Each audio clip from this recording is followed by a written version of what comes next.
Hello and welcome to another video. I'm going to be walking you through the healing process specifically for men. This is part of a bigger series that I did on the father wound as well as the mother wound, how that shows up in both men and women. My wife, Kylie Macbeth, just released a video here that is on how women move through the healing and maturation process. So I wanted to do one that's specific for men. Now listen, let me qualify this, that what I'm going to walk you through, even if you're not a dude, you might be like, damn, that actually I got a ton from that, because the maturation process and the healing process is similar. Of course it is. And so there might be some gems in here that you find really valuable. Before we jump in, wherever you're listening to this podcast, hit the subscribe button so you do not miss any episodes. And make sure you check out those episodes that I did that led up to this. Now, you don't need to listen to those to get what I'm about to say, but it might be helpful to give you more context.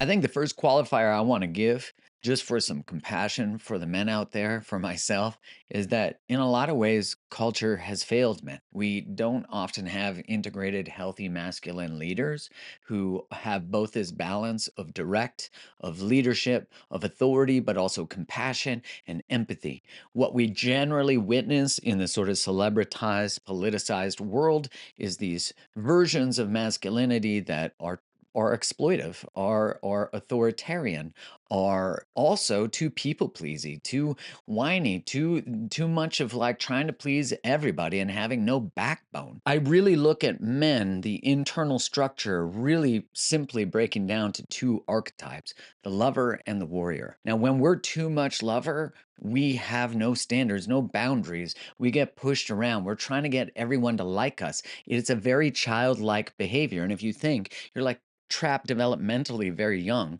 And then we have the warrior. And the warrior is like too rigid, too authoritarian, too blocked, has walls up. When you think about the lover, there's too much openness. When you think about the warrior, too closed. So it's like, how do I learn this balance between being open when it's safe to and closed when it's not? If I'm going to open my heart, and this is true for everybody, opening your heart requires that you have access to your voice, to boundaries, that you know you're going to stand for yourself. But also, and especially important for men, is to know that we stand for something. So that first failure is that there really are no guides, because after we left tribal settings, there's not these structured initiatory processes that happen to us that might have happened when we were 13 or 14 years old. And I forget what tribe it is, but when the boys would turn a certain age, I think it was around 13, they would paint them black. And then they would walk through the town and be totally ignored. And that day, that version of them died. And they were given a new name, and now they were responsible for the village. So this is what it means to go through an initiation, right? The maturation process, which was formally structured into our society, is not structured anymore. So us as dudes, we got to say, let's bring the shit back, because what we're doing is not working. So we can look at the failures of culture. We can look that you're getting told that you got toxic masculinity, that masculinity is toxic. I mean, James Cameron, who did the beautiful movies of Avatar, he said that testosterone is toxic. And I'm like, man, this is the kind of narrative that is not helpful, because what happens is, especially young boys, because they don't have mature adults filtering out the BS that they're seeing in media and on social media, they don't have mature adults saying that, look, masculinity is not toxic. There's not anything wrong with you because you're male. And that's true. There isn't anything wrong with you because you're a male. It's just that when we have unintegrated trauma, it spills out and we can become destructive. We can become exploitive. We can become perverted. We can have a really unhealthy relationship with our sexuality. And the challenge is that when men have unintegrated trauma, we are more destructive. We can harm other people in a greater way. This is not saying that there are not ways that women can do that. That's the defensiveness that we have. If we look in the way that society is structured, that culture is structured, is that the men that we prop up have the most resources, right? And now formally that would be like muscles and like having big pecs and like, evidence of good mating compatibility, of being able to protect offspring, right? Seeing strength. And the men who had the most power had the most access to resources. So, of course, on the other side is that, like, really men aspire to be like men that women choose. So, this is a two-way, like, we need to start to change. Like, if women change who they're choosing, obviously in the heteronormative sense, or actually, it doesn't matter if gay dudes change who they're choosing, it would happen the same way too, is that men would aspire to be different. So, of course, evolutionarily, we desire someone who has access to resources. Just like evolutionarily, we're drawn to women who have a certain hip to waist ratio because of childbearing. So, we have to take into account that we are biological beings who have societal structures and hierarchies. And also, is what we're doing actually helping us? Because in order to become hyper resourced and really succeed to the maximum level in our society, one has to disconnect from their empathy. It doesn't mean that there can't be successful men who are connected to their hearts. It's just that often we're not till we are. And what causes men to become connected to their hearts again and connected to their boundaries again is an initiation. So, an initiation, let me just get into that term, is an experience that we have in our lives that makes us start to ask questions like, why do I do what I do? And who am I? So, this might be what other people would call an awakening. You might also call it a nervous breakdown or a psychotic break. But it's this moment in your life where you're going, how the hell did I get here? I feel like I've been lied to my whole life. Nothing makes sense anymore. So, there's three signs that you're in an initiation.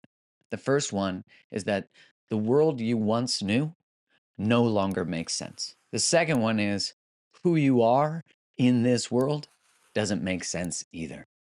And the third one is that you can't go back to the way things were. Have you ever had that experience where, like, wow, something happens, you get red pilled, and all of a sudden you're like, damn, this is the Matrix. Like, now I can see that the reason I believe in this religion or this God this way is because I was raised in that. Oh, the reason that I'm defensive is because I witnessed that in the way my parents interacted. Oh, the reason I've closed my heart is because I've been betrayed. The reason I don't have access to grief or emotionality or any of that is because I was told that emotional men were little bitches and didn't have a nutsack, right? That they were that you needed to man up. And so I disconnected from the totality of my human experience and my soul in order to stay safe in a family system, stay safe in a culture, etc. Now, as a child, that could be legitimately true that we are more safe because we disconnect from grief, from taking up too much space, from self-expressing. You know, if you're in a locker room and you start crying, that's not going to be helpful. You're on a football field, not going to be helpful. If you're on a battlefield, not going to be helpful if you're in the middle of war and your buddy beside you is crying, right?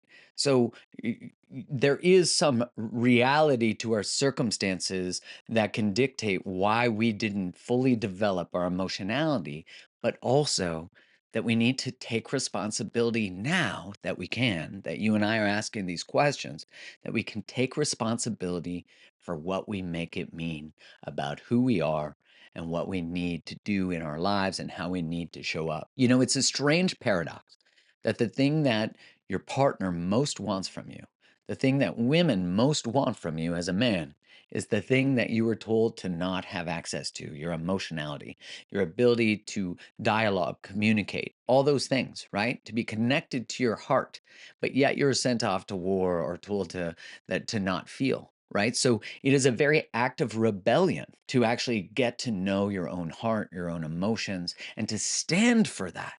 Because at the root of changing and healing as a man is prioritizing your integrity. You have to become so connected to you that you will not ever waver unless it's by just learning. You will never waver from what you stand for. If there's one thing you get from this podcast, it's recognizing that you need to know at the root of your soul what you stand for and what matters to you more than anything. And integrity ultimately means wholeness. So when we actually get back into touch with what matters to us, what our values are, which we learn by having violated them. If you've disassociated and disconnected from your male experience and your experience as a human, then and disconnected from the shame that you have for the choices you've made in your life, then the restoration process of coming back to that is seeing, where have I experienced shame? Where have I experienced guilt? Where have I experienced the sense in my own body that I'm violating what is important to me? And you write those down.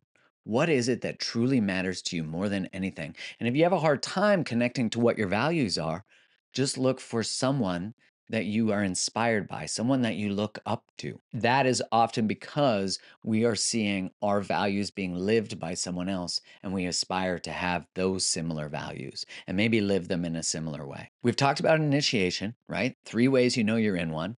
The world you once knew no longer makes sense. Who you are in the world no longer makes sense, and you can't go back to the way things were. Now, there's 2 types of initiations. There's a contained and an uncontained initiation. Uncontained is trauma. Things that happen that are unexpected, things that are not okay, right? Things that the community and maybe your family and maybe your religion or your culture do not help you integrate. There's not a mature, initiated adult present who helps you realize that that's not about you. So if you get abused as a kid and the family doesn't actually come to you and say, that was not about you, especially if it wasn't even safe for you to say that. As adults now, even though we might be age-wise adults, becoming adults is about saying, what are the things that I've been through and what have I made them mean about me? And has that been productive or harmful? Has that closed my heart? Has that caused me to become too much warrior or too much lover? It's about finding this balance. And the way through that is being able to look at these initiations, right? These experiences and complete them.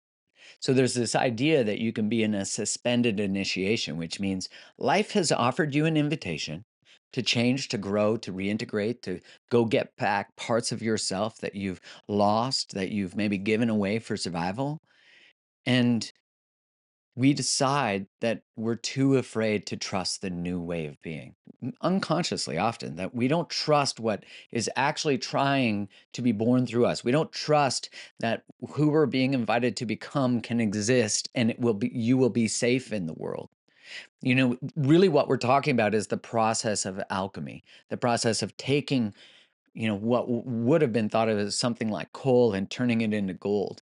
And it's like taking our darkness, taking our shadow, taking our traumas and turning them into wisdom by actually sitting with the experiences and maybe being guided through the experiences so that we can grow from them, right? So we don't get to change what's happened to us, but we do have to do something with what's happened to us. And that's that idea, in the personal growth world is like, it didn't happen to you, it happened for you. And if you're in that shit, you're going, fuck you, it happened for me. Oh, I got trauma as a 5-year-old because it happened for me, right? So we really, as mature adults, need to be able to hold this both and.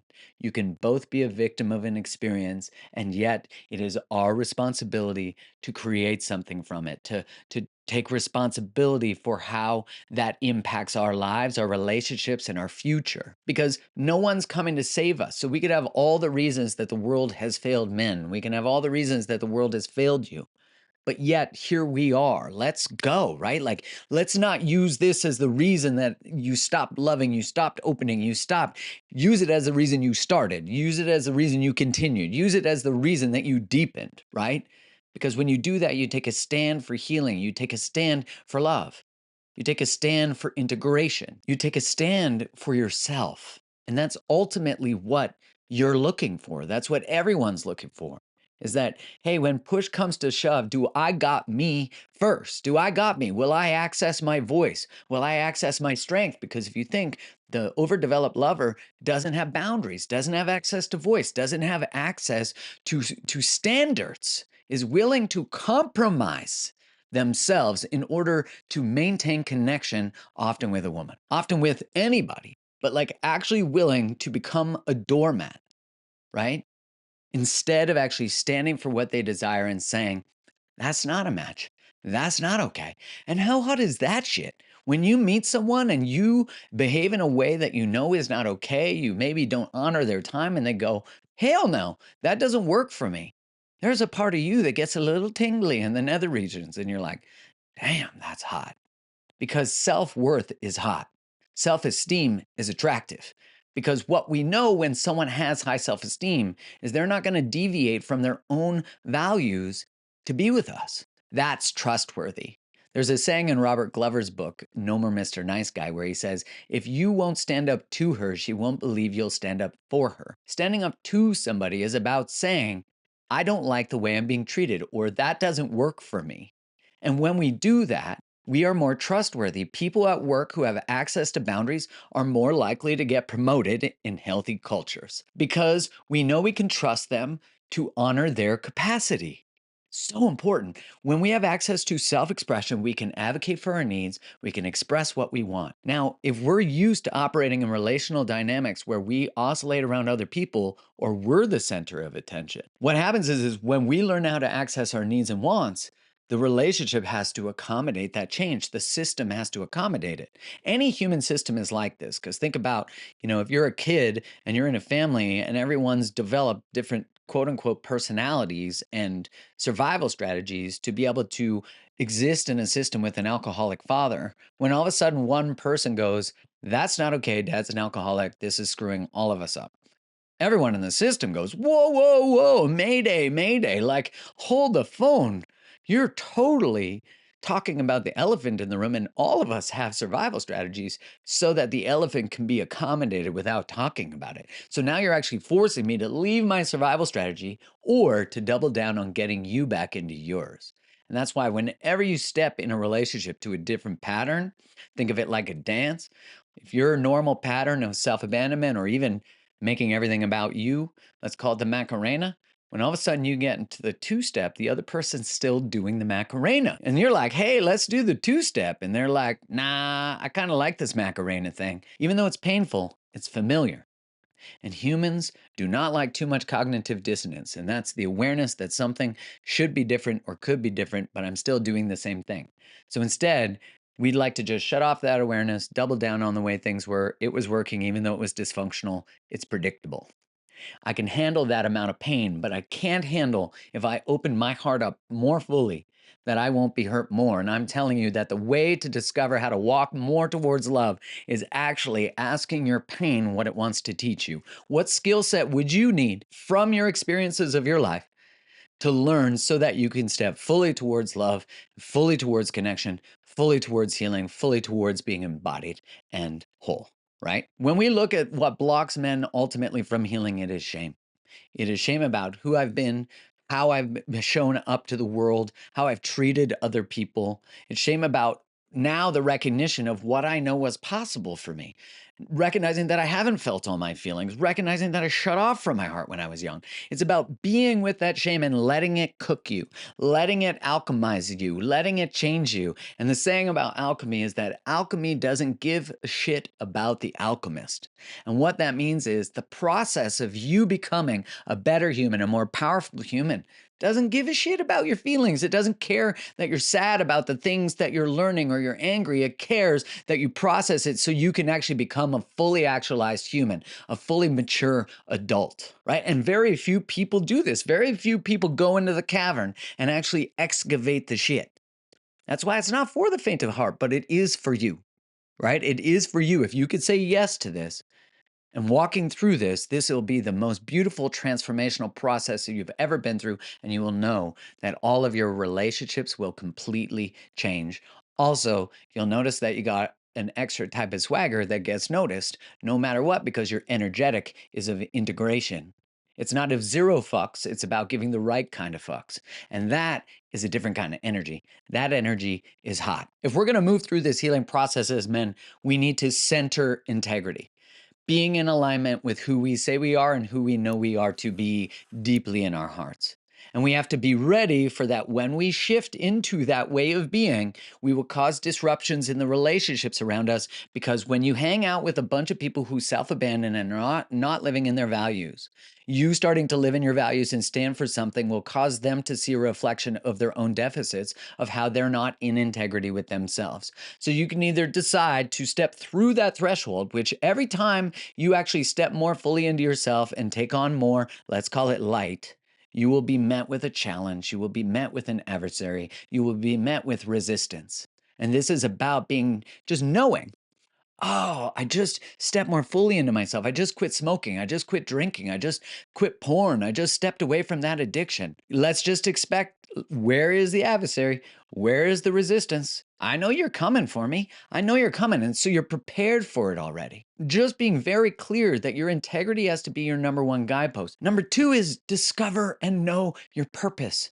Why are you here? You are not just meant to come here and be a provider or be a partner and be a father. Those things are all great things, but that is not why you're here. You're here to change something, to give something to your community, to contribute. You're here to embody a certain specific lesson, a certain specific set of values. You're here to change something, to teach something, right? And you have to find what your mission is, and you got to go out and hunt for it. You got to go out and create it. And ultimately, you can't make your relationships more important than your purpose. The moment you forego your purpose for relationships, the people in your life who you're relating to will not trust you, because deep at the core for men is the need to be purpose driven, right? To stand for something, that every message in your life stands for that. And you need to be in alignment with that. And that's the guidepost, because that guidepost, that mission, that purpose that you have becomes more important than all your addictions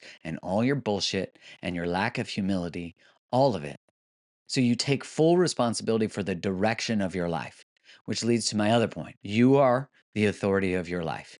You decide your life. You choose. No longer are you going to everybody else to try to figure out what you are to do. It doesn't mean you can't have mentors. It doesn't mean you can't be supported. It just means like you got to start making decisions about your life. You got to, if you're someone who tends to go with the flow and just kind of do what everyone else tells you need to do and not stand in your own sovereignty in your relationships and in your world, then this is about developing more of that warrior, the warrior who has the intuition, the guide, the direction. And this is exactly like that process of a contained initiation, which is the process that we build into the maturation process for the boy to become the man, right? But if we didn't get that, we have to walk through that process ourselves, and we have to become the man that we never had. We have to surround ourselves with good men who call us forward to our integrity, right? So if you got a bunch of dudes around you who lack values, treat women poorly, treat people poorly, have abusive relationships with substances, pornography, right? Like all of those things are going to impact the values you embody. As that saying goes, the 5 closest people in your life will determine your values and the direction of your life. So you get to be one of those 5 for someone else, and you must surround yourself with those people who actually cause you to become greater. Because when you do that, you'll learn by osmosis. You'll just want to hold a standard to maintain membership to such a powerful and potent group who is not exploitive and extractive, but rather embodied. So you have to accept the mission, right? You have to accept that you've been initiated, that you have some suspended, unfinished initiations, and you're here to complete them. That you have accepted that you have ways you need to grow and integrate and heal, and you know that you need to learn some things about some things to heal that. So you need to determine what are the values that you hold in your life. And then you need to align your life with those values. If I want to ask how someone feels about themselves, I'll just ask them about their choices. Because if your choices do not align with who you want to be, you're going to be depressed and anxious, right? So if you do not accept the invitation that life is offering you, you will become anxious and depressed, and you'll wonder why. It's not a mystery. If you want to step towards healing those types of things, figure out what you want to do with your life, figure out what you value, align your life with what you value, and your life will fucking be amazing. You'll start to crush at life. You'll start to love your life because you'll love who you're being and who you're creating as a self and what you're doing in the world. It sounds like this is like shouldn't be so simple, but it is actually simple. But when you're confronting shame, when you're confronting all the resistance that says you're toxic masculinity, society doesn't want you powerful, society doesn't blah, blah, blah, blah, blah, blah, blah, blah. There's so many reasons that you don't need to become everything that you are. And I'm saying none of that shit matters. You just need to find the reason that makes you want. That could be because someone left you. That could be because of a betrayal. That it could be because you have hit a rock bottom with drugs and alcohol. It could be because you've hurt someone or many people you truly love so deeply and you've lost things. Maybe you've lost your work. Maybe you've gotten in trouble in the law. Maybe tons of things have happened. And all those things are opportunities to say, When are you going to choose to heal? When are you going to actually step into alignment with your integrity and your values? And that moment can be now. That moment can be now. What an opportunity that is, because you don't want to wait for more invitations. The invitations get louder and they get more painful, and I'd even argue they get more expensive. And that's not only in the monetary sense. So once you've figured out those things, you need to clean up your integrity. You need to go repair and apologize to the people that you've hurt and you've harmed. And that's where your shame comes from, right? Is the recognition of who you should have been. You need to take the time to apologize to yourself. You need to take the time to apologize to the younger versions of you that weren't attended to, that you've hid away in a box because you feel ashamed about who they were, how they show up, their emotionality, that they wanted to cry. And you connect back with them. And then you connect with people that you've hurt in your life. And you say, sorry, I didn't know what I know now. And I'm so sorry for how that impacted you. Is there any way that I can offer repair? Is there anything that you need to hear? I know that when I did X, Y, and Z, that had a deep impact on you. And I've felt that ever since. I was just so disconnected from my body. I need to tell you that I love you and I'm sorry. And that doesn't mean that I'm going to try, because you have to add qualifiers, right? Because often people think, well, you're just being manipulative. So that's where it's like, I'm not trying to get you back. I'm not trying to do anything. I'm just trying to tell you that I'm sorry. And you just leave it. Now, you do not reach out to people who have asked you not to reach out. You do not reach out to people who have set a standard that for their own healing, they actually need to be disconnected from you. That's very important because, again, you're violating a boundary in order to actually get the energetic out of you. That's selfish. You can actually take that energetic of maybe not being able to get perceived closure and create closure without them, right? Closure never requires another person. It's always in our own hands. This process is not overnight, but the decision to enter the process is, right? And so as we actually start to do the restoration process and fully heal, we have to recognize that it's about maintaining a standard for a new way of being. We have to become the man we always needed, and we have to stand for healthy, integrated masculine energy, healthy, integrated masculine in relationships, as a father, as a grandfather, as a son, as a brother, right? That we are actually standing for something different. As I said earlier, this is an act of rebellion. And I will say, to reclaim the conversation about our nutsack, this is what your nutsack has been waiting for. It's been waiting to know that you will stand for your integrity and your values. You will stand for the people you love, and you will ultimately stand for yourself. So let's go. In my community Aligned, you get access to all the teachings where I walk you through these processes. It is such a powerful thing to claim. You can check out the link in the comments below. Much love, and thank you for trusting me with this part of your journey.